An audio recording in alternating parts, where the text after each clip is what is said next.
Hey everybody, welcome back to Montreal Connected. Now, the Baltimore Ravens released Ray Rice on Monday after video of him striking his fiancée became public. To discuss the fallout, we bring in Sportsnet's Stephen Brunt. Good to see you, Stephen. Now, did Roger Goodell have access to the video when he first suspended Ray Rice for 2 games? That's what's on everyone's mind, I guess.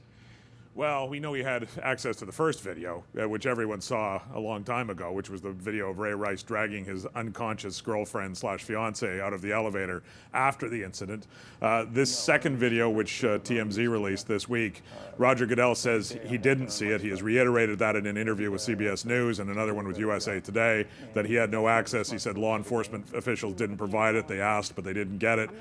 But there are a bunch of reasons why that answer strains credulity.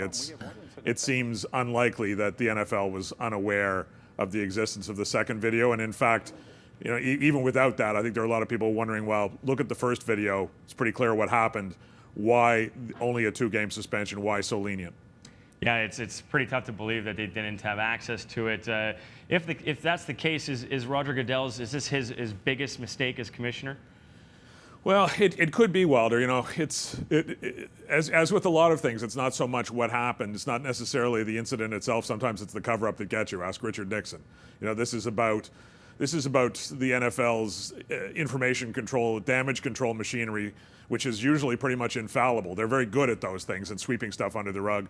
But here's one where they have very, very much slipped up, where they were a week from Ray Rice being back on the football field with the Baltimore Ravens, and probably the conversation moving on to football.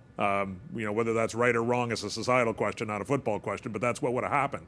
And instead, you have the smoking gun of this second video. You have people shocked, appalled, upset by it, and you have the league pleading ignorance in a way that just not many people believe. It makes Roger Goodell look very bad. And, for his bosses, who are the owners in the NFL, one of the things they hire him to do is be the face of the league and keep them out of trouble. Keep things moving, keep the money flowing. This may be a temporary bump in the road, but if this hangs on much longer, it's going to be very, very tough for Roger Goodell. Do you think Ray Rice will ever play football again? I think he will. Now, that may be just my cynicism kicking in here, but Michael Vick played football again.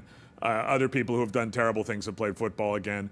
And, and probably, really, he should have the right to play football again at some point. The question is, at what point will the public tolerate having him back on a football field again? And at what point will the NFL feel comfortable putting him back on a football field again? I think what they're going to do is, wet their finger, see which way the wind is blowing, see which way their consumer base feels, and get him back out there. So I expect that he will. But let's see where the debate goes from here. Absolutely. Hey, thanks for this, Stephen, and we'll see you next week. Thanks, Wilder.